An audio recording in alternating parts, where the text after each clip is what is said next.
Hello बच्चों, अपन आज एक नया टॉपिक लेके आए हैं जिसका नाम है बाह्य प्रजनन युक्तियां। आप लोग सब कैसे हो? बढ़िया हो? मस्त एकदम। ठीक है, पढ़ाई अच्छी कर रहे हो कि नहीं कर रहे हो? अपने क्या टाइम वेस्ट नहीं करना, पढ़ाई पे ध्यान देना है।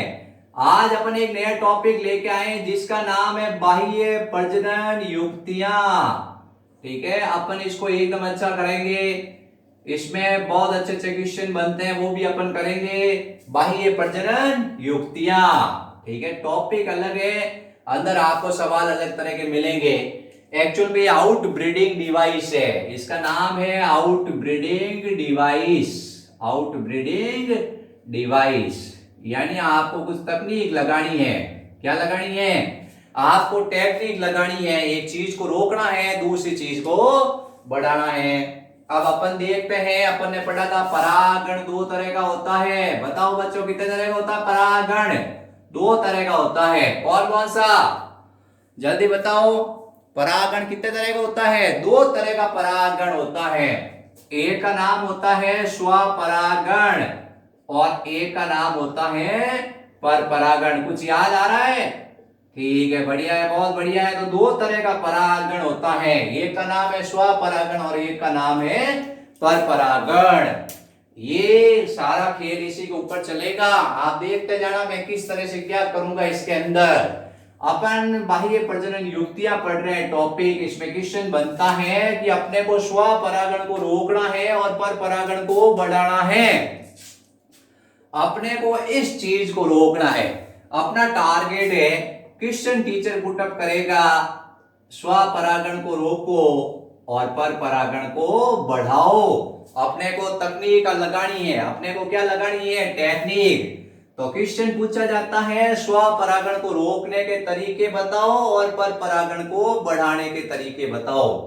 आपका मन में सवाल आया कि सर क्या स्वपरागण से हमको दुश्मनी है क्या, कि स्वपरागण रोकना है और पर परागण को बढ़ाना? नहीं बच्चों, ऐसी कोई बात नहीं है। स्वपरागण को आपको क्या करना है? रोकना है। इसका कारण है, इसका कारण यह है कि स्वपरागण का मतलब होता है उस पुष्प के परागकण उसी पुष्प की वर्तिकाग्र को क्या करते हैं? निषेचन करते हैं। बायोलॉजी ये मानती है इस पुष्प के परागकण इसी पुष्प की वर्तिकाग्र को निषेचित करते हैं, तो क्या होता है? अंतः प्रजनन ह्रास होता है। बायोलॉजी मानती है कि इससे अंतः प्रजनन ह्रास होता है, यानी अनुवांशिक लक्षणों में कमी होती है। अनुवांशिक लक्षणों का ह्रास होता है। अनुवांशिक लक्षणों का ह्रास होता है। ठीक है, अनुवांशिक लक्षणों में गिरावट होती है, अंतः प्रजनन ह्रास होता है, उसमें कमजोरी आती है पौधे के अंदर।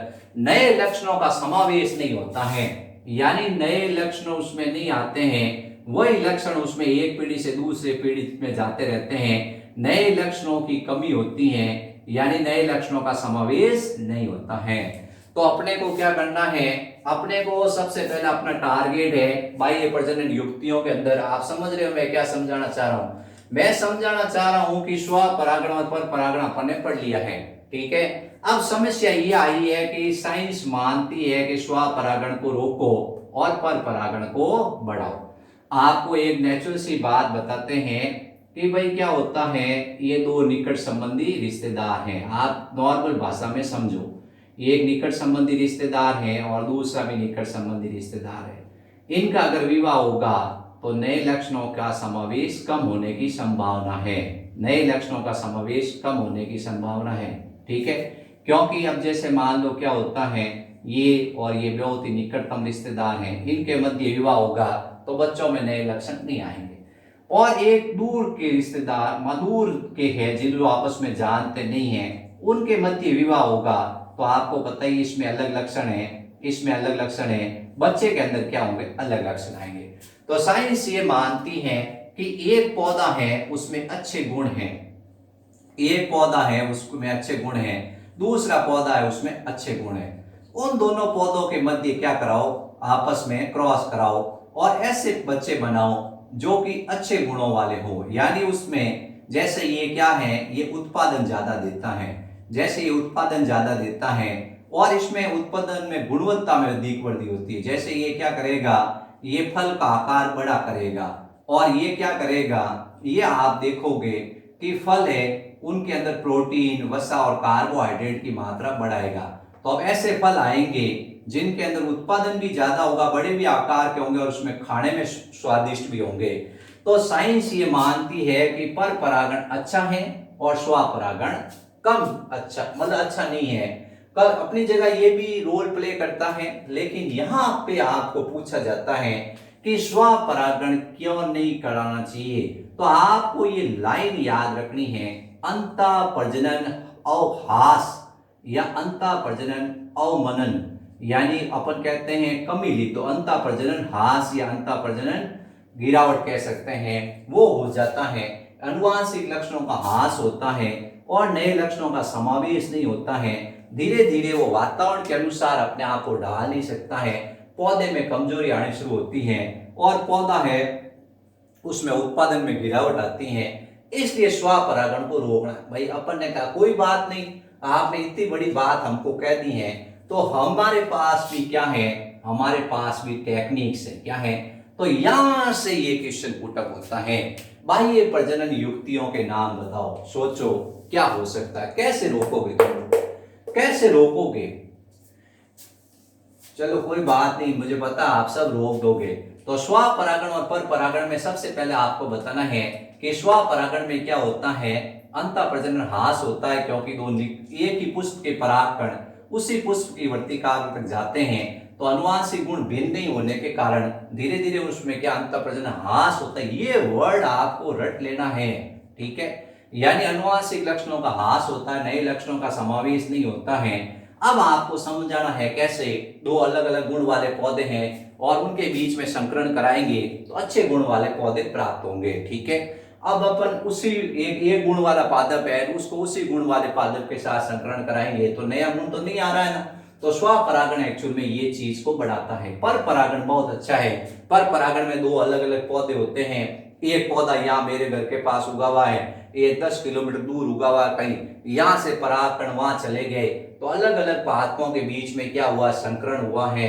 तो ये पर परागण क्या करता है, ये पर परागण पादपों में भिन्न भिन्न गुण लेके आता है, ठीक है। ये अपने को समझना है। तो अपन टारगेट पे कंसंट्रेट करते हैं, समझ गए। मैं अब तरीके अपनाऊंगा, आप लोग सोचना कि सर कौन कौन से तरीके अपनाएंगे, आप लोग बता सकते हो। चलो कोई बात नहीं बच्चों, आपने सही बताया, ठीक है। पौधे भी तरीके अपनाते हैं, पौधे तरीके अपनाते हैं, वही है, अपने तरीके ज्यादा काम नहीं आते, पौधों ने तरीके, पौधों के तकनीक पौधे हैं उनके तरीके आपको बताते हैं कि भाई पौधे कौन कौन से तरीके अपनाते हैं, ठीक है। तो आपसे पूछा गया भाई कौन कौन से तरीके हैं, तो अपन 2-3 तरीके आपके कोर्स में दे रखे हैं, ज्यादा नहीं दे रखे हैं, 2-3 तरीके आपको याद रखने हैं। सबसे पहले तो आपको बताना है कि भाई थोड़ा बहुत आपको समझाते हैं विषम काल पक्वता। विषम काल पक्वता, विषम काल पक्वता का समझाते हैं कैसे क्या होता है। ये एक क्या है, ये बाह्य प्रजनन युक्ति के अंतर्गत आती है। विषम काल पक्वता का मतलब पुष्प का पुंमंग और जायांग भाग, पुष्प का पुंमंग और जायांग भाग भिन्न भिन्न समय में परिपक्व होता है। कौन कौन समय में परिपक्व होगा, भिन्न भिन्न समय में परिपक्व होता है। पुष्प का नर भाग और मादा भाग भिन्न भिन्न समय में परिपक्व होता है, इसको अपन कहते हैं विषम काल पक्वता। यानी मेल और फीमेल पार्ट डिफरेंट टाइम में मैच्योर होंगे, मेल अलग टाइम में मैच्योर होगा और फीमेल अलग टाइम में मैच्योर होगा। अब अपन कहते हैं सबसे पहले है पुपूर्वता। क्या है, पुपूर्वता। अगर आपने मेरा पुराना वीडियो देखा है तो आप आराम से बता सकते हो। दूसरा है स्त्री पूर्वता, पहला है पुपूर्वता और दूसरा है स्त्री पूर्वता। अब ऐसा होगा कि अगर मान लो पुष्प का पुंमंग भाग पहले परिपक्व हो जाता है, जब पुष्प का पुंमंग भाग पहले परिपक्व होता है, पुष्प का पहले पुंमंग भाग पहले परिपक्व होता है, उसको कहते हैं पुपूर्वता, ठीक है। पुष्प का पुंमंग भाग पहले परिपक्व हो और मादा भाग बाद में परिपक्व हो, मादा भाग क्या हो, बाद में परिपक्व हो, बाद में परिपक्व हो, तो उसको कहते हैं पुपूर्वता। समझ गए परिभाषा। यानी पुष्प का पुंमंग भाग पहले परिपक्व हो और मादा भाग बाद में परिपक्व हो, उसको क्या कहते हैं बच्चों, पुपूर्वता, प्रोटेंड्रस। अब ये पुष्प है, इस पुष्प के अंदर क्या हुआ, पुमंग भाग भी है, जायांग भाग भी है। नेचुरल सी बात है, अपने को पता है क्या होगा, स्वपरागण। क्या होगा, स्वपरागण। इस पुष्प के परागकण इसी पुष्प की वर्तिकाग्र को निषेचित करेंगे। लेकिन अगर मान लो पुपूर्वता हो जाए, लेकिन अगर मान लो पुपूर्वता हो जाए, यानी ये पुमंग भाग पहले परिपक्व हो गया, पुमंग भाग पहले परिपक्व हो गया, तो क्या होंगे, परागकण हवा में उड़ेंगे और दूर दूर चले जाएंगे। ये वर्तिकाग्र अभी परिपक्व नहीं है, मादा भाग अभी परिपक्व नहीं है, इसलिए इसमें ग्रह्यता गुण नहीं है, यानी ये इसको ग्रहण नहीं कर सकती है। ठीक है, मादा भी परिपक्व नहीं हुई है। ये पुष्प के पुमंग उड़े यहां से और किसी दूसरा पौधा है यहां, इसमें क्या है कि ये वर्तिकाग्र परिपक्व हो चुकी है, तो ये परागकण यहां चले गए। तो बच्चों कैसा लगा मेरा तरीका, आप लोग सहमत हो कि नहीं हो?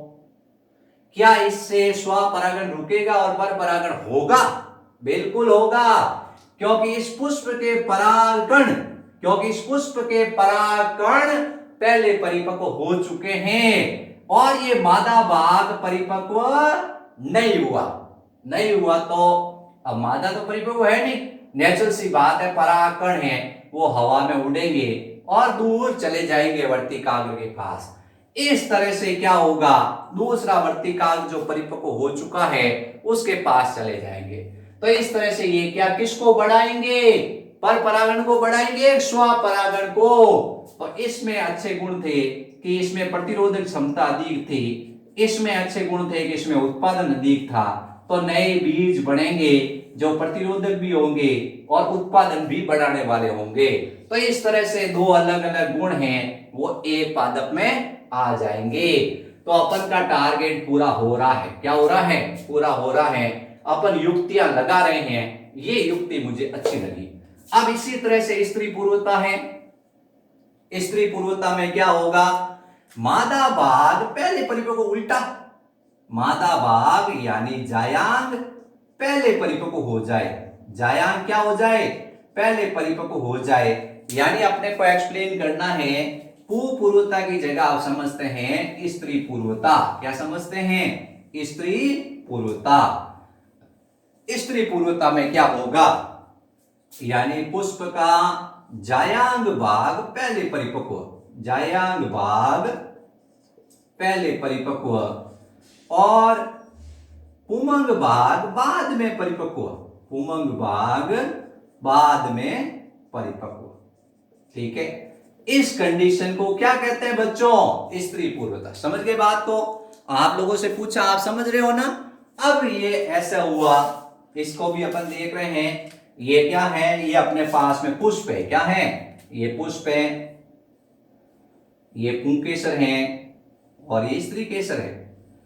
अब समस्या ये आ गई है, स्त्री केसर परिपक्व हो गई, स्त्री केसर क्या हो गई, परिपक्व हो गई और पुमंग भाई साहब परिपक्व नहीं हुए हैं। अब परिपक्व नहीं हुए तो क्या होगा, ये वर्तिकाग्र है वो इंतजार कर रही है परागकणों का, लेकिन यहां परागकण मुक्त नहीं हो सकते हैं क्योंकि अभी ये पुमंग परिपक्व नहीं हुआ।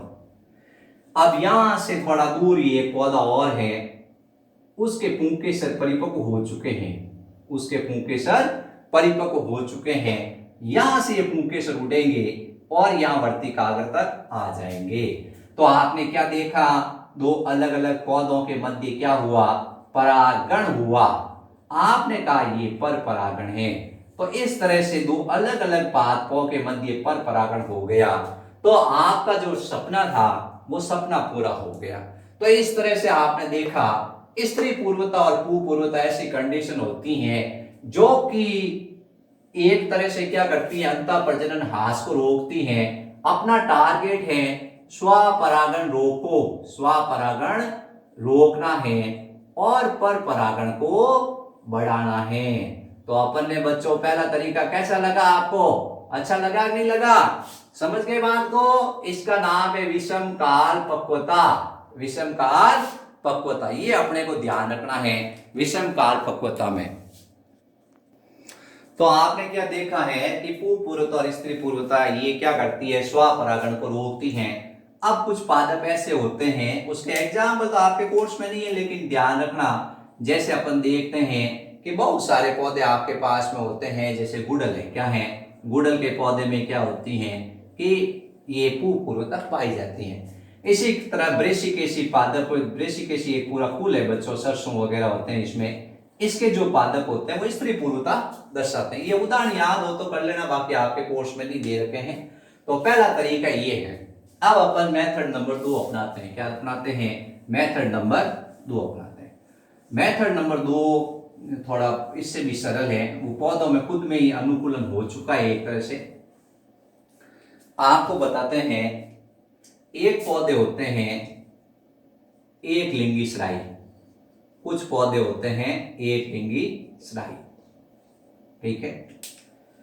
फिर होते हैं उभय लिंगी सराई, उभय लिंगी सराई, और तीसरे होते हैं सर्वलिंगी सराई। 3 तरह के पौधे हैं। कितने तरह के हैं? 3 तरह के पौधे हैं। एक का नाम है एक लिंगी सराई, एक का नाम है उभय लिंगी सराई, और एक तीसरे का नाम है सर्वलिंगी सराई। इसको अपन कहते हैं डायोसियस, इसको मोनोसियस, इसको पॉलीसियस। अब एक लिंगी सराई पौधा किसे कहते हैं? ऐसा पौधा जिसमें नर पुष्प पाए जाते हो, ऐसा पौधा जिसमें मादा पुष्प पाए जाते हो, यानी अलग अलग पौधों में अलग अलग प्रकार के पुष्प पाए जाते हैं। जैसे इसमें नर पुष्प पाए जाते हैं केवल, इस पौधे में मादा पुष्प पाए जाते हैं केवल, ऐसे पौधों को कहते हैं एक लिंगी सराई। उभय लिंगी सराई मतलब ऐसे पौधे जिसमें एक शाखा पर नर पुष्प, दूसरी शाखा पर मादा पुष्प। मैं इसका सिंबल बना देता हूँ आपको, वर्तिकाग्र बना देते हैं, अंदर अंडा से लगा देते हैं। ये इसमें क्या पुंकेसर लगाते हैं, क्या लगाते हैं? पुंकेसर। इसमें एक शाखा पे पुंकेसर लगाते हैं, एक शाखा पर ये इस तरह से इस तरीके से लगाते हैं। यानी एक शाखा पर क्या होता है? नर पुष्प होता है, और दूसरी शाखा पर क्या होता है? मादा पुष्प होता है। दूसरी शाखा पर क्या होता है? मादा पुष्प होता है, ठीक है। सर्वलिंगी सराई में एक शाखा पर नर पुष्प पुंकेसर, दूसरी शाखा पर मादा पुष्प स्त्री केसर, और तीसरी शाखा पर उभयलिंगी पुष्प। यानी इसमें तीनों प्रकार के पुष्प हैं, ठीक है। इसको कहते हैं सर्वलिंगी सराई। यानी इसमें नर पुष्प भी हैं, मादा पुष्प भी हैं, ध्यान से सुनना बच्चों, और इसमें उभयलिंगी पुष्प भी हैं। परिभाषा में पूछूंगा आपको। एक लिंगी सराई पौधा किसे कहते हैं? ऐसा पौधा जिसमें केवल नर पुष्प या मादा पुष्प, जिसमें केवल नर पुष्प या मादा पुष्प दोनों में से कोई एक हो, जिसमें नर पुष्प या मादा पुष्प दोनों में से कोई एक हो, ठीक है। उभयलिंगी में एक शाखा पर नर पुष्प, दूसरी शाखा पर मादा पुष्प। जैसे एक लिंगी सराई का उदाहरण है पपीता। क्या है? पपीता। ये नर पपीता अलग होता है, मादा पपीता अलग होता है। इसमें जैसे मक्का है, अरंडी है। क्या है? मक्का है, अरंडी। ये एग्जाम्पल याद रखने दे रखे हैं आपके, मक्का और अरंडी। और सर्वलिंगी सराई का उदाहरण होता है आम, ठीक है। ये अपने 3 तरह के पौधे हैं। अब समस्या आती है, अब बात करते हैं कि भाई एक लिंगी सराई पौधे में तो कोई समस्या ही नहीं है। यहां से परागकण उड़ेंगे, यहां से परागकण उड़ेंगे और यहां वर्तिकाग्र तक जाएंगे, तो पर परागण होगा और स्वपरागण नहीं होगा। नेचुरल सी बात। समस्या यहां आती है उभयलिंगी सराई में। उभयलिंगी सराई में क्या हो जाता है कि इस पुष्प के परागकण उड़कर, इस पुष्प के परागकण उड़कर इस पुष्प की वर्तिकाग्र तक आ जाते हैं। यानी इसमें स्वपरागण के 2 प्रकार हैं। बताओ, याद करो, स्वपरागण के कितने प्रकार हैं? 2 प्रकार हैं। एक का नाम होता है स्वयुग्मन। क्या होता है? स्वयुग्मन, स्वयुग्मन। और दूसरे का नाम होता है साजातीय पुष्पन, साजातीय पुष्पन। ये साजातीय पुष्पन है, यानी एक शाखा पर जो पुष्प के परागकण है वो दूसरी शाखा के वर्तिकाग्र पर आ जाते हैं। तो इस तरह से ये क्या हो जाता है? स्वपरागण हो जाता है, यानी आनुवांशिक रूप से ह्रास हो जाता है। अब तीसरा तरीका ये है कि इसमें इस पुष्प के परागकण है, इस वर्तिकाग्र तक आ सकते हैं, इस वर्तिकाग्र तक आ सकते हैं, आ सकते हैं नहीं आ सकते। तो ये दोनों तो स्वपरागण को क्या करते हैं? बढ़ाते हैं, ये दोनों तो स्वपरागण को बढ़ाते हैं और ये क्या करता है, पर परागण को बढ़ाता है। तो दूसरा पर परागण को बढ़ाने का तरीका है एक लिंगी होना। पुष्प का कैसा होना, एक लिंगी होना। अगर आपको स्वपरागण को बढ़ाना रोकना है और पर परागण को बढ़ाना है तो दूसरा तरीका होना चाहिए एक लिंगी। ये अपने को ध्यान रखना, एक लिंगी स्राई, उभयलिंगी स्राई और सर्वलिंगी स्राई की आपको पता होना चाहिए। कोई भी आपको डेफिनेशन पूछ सकता है, एक लिंगी स्राई क्या होता है, उभयलिंगी स्राई क्या होता है और सर्वलिंगी स्राई क्या होता है। आपको बिल्कुल एकदम कंसंट्रेट करना बच्चों, आप कर लोगे। एक लिंगी, उभयलिंगी और सर्वलिंगी स्राई समझ में आ गया, कोई डाउट तो नहीं है। अब मैं आपको क्वेश्चन पुटअप करता हूं, आपको बताना एक पौधा ऐसा है जिसके ऊपर नर पुष्प एक शाखा पे लगा हुआ है और दूसरी शाखा पे मादा पुष्प लगा हुआ है। बताओ उस पौधे का नाम। आप जरूर बताना मुझे। मेरे हिसाब से एक लिंगी स्राई, उभयलिंगी स्राई और सर्वलिंगी स्राई तीन तरह के पुष्प होते हैं। आपको समझ में आ गया, पौधे होते हैं, समझ में आ गया होगा। अब स्वपरागण है, स्वपरागण दो तरह का होता है। मैंने एक वीडियो डाल रखा है स्वपरागण का, वो आप देख लेना। स्वपरागण में दो तरह के होते हैं, सहजातीय पुष्पन और स्वयुग्मन। स्वयुग्मन का मतलब उस पुष्प के परागकण उसी पुष्प की वर्तिकाग्र तक आते हैं और सहजातीय युग्मन का मतलब होता है एक शाखा पर लगे पुष्प के परागकण दूसरी शाखा पर लगे पुष्प के वर्तिकाग्र तक आते हैं। तो यहाँ पे सहजातीय युग्मन हुआ है, यहाँ पे सहजातीय युग्मन हुआ है, यहाँ सहजातीय युग्मन हुआ है। तो इस तरह से सहजातीय पुष्पन हुआ है। ये नहीं होना चाहिए, ऐसे पौधे नहीं होने चाहिए। पौधे कैसे होने चाहिए, एक लिंगी स्राई। कैसे होने चाहिए, एक लिंगी स्राई होने चाहिए। अब अपन तीसरा तरीका एक और बताते हैं। तीसरा तरीका एक और अपन एक्सप्लेन करते हैं किस तरह से अपन को क्या करना है, स्वपरागण को रोकना है और पर परागण को बढ़ाना है। तो तीसरा मेथड अपन यूज करेंगे स्वपरागण को रोकना और पर परागण को बढ़ाना। स्वपरागण इसके लिए होता है स्वबद्धता, स्वबद्धता या इसको कहते हैं स्व अनिश्चितता, स्व अनिश्चितता। ठीक है, ये अपने सबसे इंपॉर्टेंट है कि स्वबद्धता आपको पता होनी चाहिए। स्व अनिश्चितता क्या होती है। एक वर्ड इसके लिए और आता है काम में, असंगतता, असंगतता। ठीक है, तीन वर्ड काम में आते हैं। ठीक है, तीनों में से कुछ भी लिखे, स्वबद्धता लिखे, स्व अनिश्चितता लिखे, असंगतता लिखे तो अपने को इनकम्पेबिलिटी है। इसका इंग्लिश में तो एक ही वर्ड है, इनकम्पेबिलिटी। ठीक है, इनकम्पेबिलिटी। अब समस्या हिंदी में आती है। हिंदी में क्या, मन आता तो स्वबद्धता लिख देते हैं, मन आता है स्व अनिश्चितता लिखते हैं, मन होता तो असंगतता लिख देते हैं। अपन भी क्या है, आंसर ढूंढते हैं इसका। अब ये पुष्प है उभयलिंगी, पुष्प क्या है, उभयलिंगी है। इस पुष्प के परागकण इस पुष्प की वर्तिकाग्र को निश्चित करते हैं। लेकिन कभी कभी ऐसा होता है पूर्णतया कार्यक्षम, आपको ध्यान से सुनना है, पूर्णतया कार्यक्षम और जननक्षम परागकण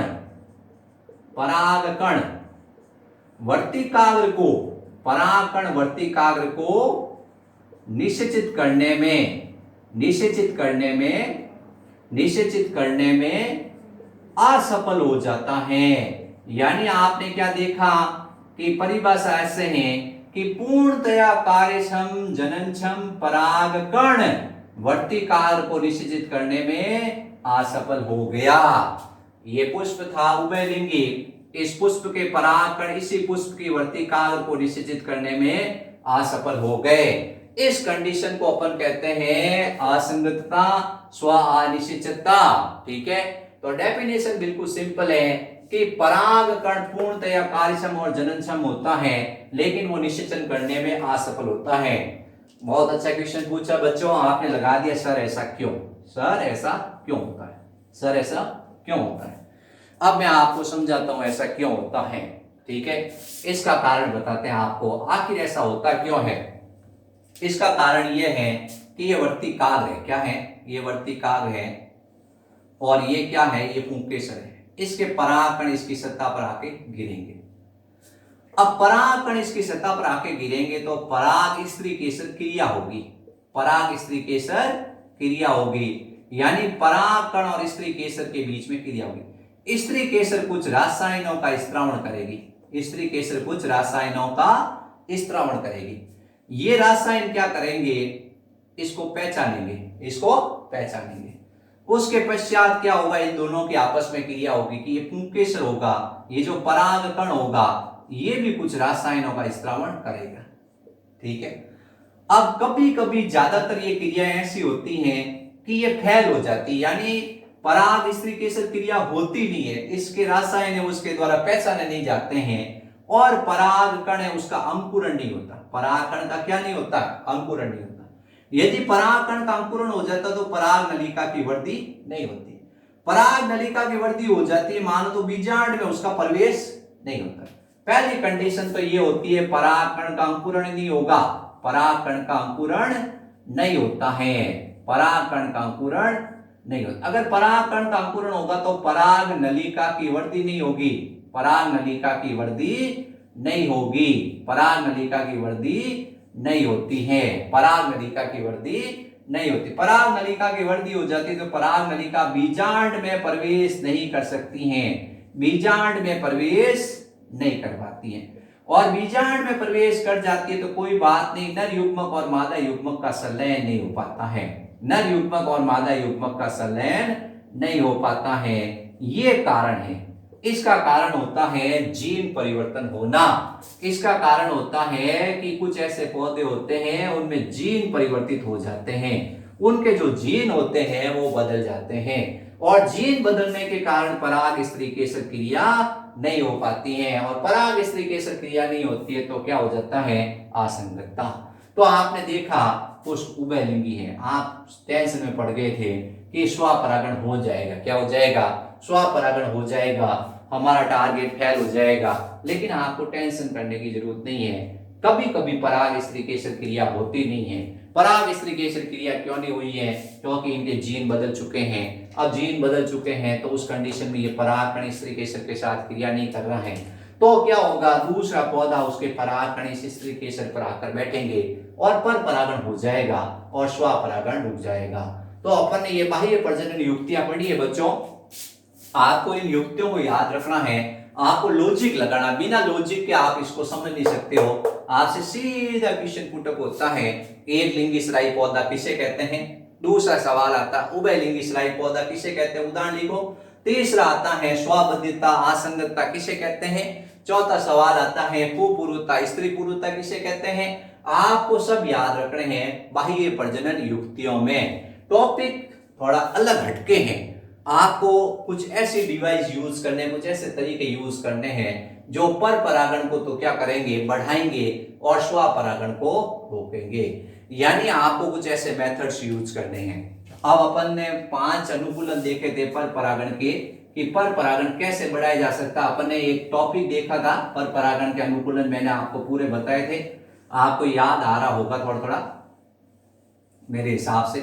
5 तरीके थे पर परागण के, और स्वपरागण के 3 तरीके थे। पहला पुष्प का उभयलिंगी होना, दूसरा समकाल पक्वता होना, और तीसरा क्लिष्टोगैमी। पर परागण के 5 अनुकूलन थे।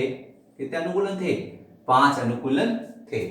आपने सबसे पहला था विषम काल पक्वता, क्या था, विषम काल पक्वता, विषम काल पक्वता, ठीक है। दूसरा तरीका आपको बताया था पुष्प का एक लिंगी होना, अगर पुष्प एक लिंगी होगा तो नेचुरल सी बात है क्या होगा, स्वपरागण होगा। तीसरा है हर्कोगैमी, यानी नर और मादा के बीच में कोई अवरोध आ जाता है, पुष्प के नर और मादा भाग के बीच में क्या होता है, कोई अवरोध आ जाता है। ये सब मैंने एक वीडियो बना रखा है पर परागण के अनुकूलन, उसमें सब बता रखा, विषम काल पक्वता क्या होता है, एक लिंगी पुष्प क्या होता है, हर्कोगैमी क्या होता है, फिर विषम वर्तिकत्व, फिर क्या है विषम वर्तिकत्व। इसमें मैंने एक एग्जाम्पल भी बताया था आपको, प्रीमूला, उसमें क्या होता है, वर्तिका छोटी होती है, दूर से पुष्प में क्या होती है, लंबी होती है। 5 अनुकूलन होता है स्वबद्ध्यता, स्वबद्ध्यता। तो आपको पर परागण को बढ़ाना है और स्वपरागण को रोकना है, तो ये सब गुण होने चाहिए पौधे के अंदर। अगर ये सब पौधे में गुण है तो नेचुरल सी बात है क्या होगा, पर परागण। ये बाह्य प्रजनन युक्तियां हैं, आउटब्रीडिंग डिवाइस है। थैंक यू बच्चों। आप लोगों को मैंने जो क्वेश्चन है वो क्वेश्चन पूछा, उस क्वेश्चन का आप आंसर जरूर देना। उभयलिंगी श्राई पौधा है वो क्या होता है और उसका उदाहरण।